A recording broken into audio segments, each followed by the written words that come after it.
ఆలుగడ్డ ఫ్రై, పచ్చి పులుసు, కోడిగుడ్డు ఫ్రై.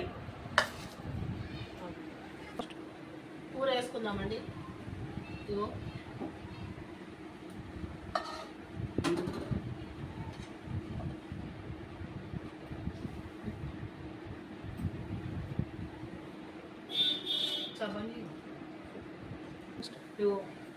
ఆలుగడ్డ ఫ్రై అండి.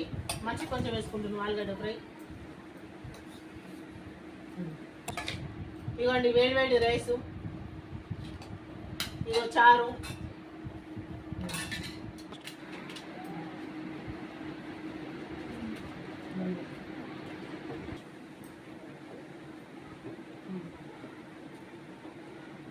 చారు పోసుకుంటున్నాండి. దయచేసి నా వీడియో చూస్తున్న ప్రతి ఒక్కరు కూడా లైక్ చేయండి, సబ్స్క్రైబ్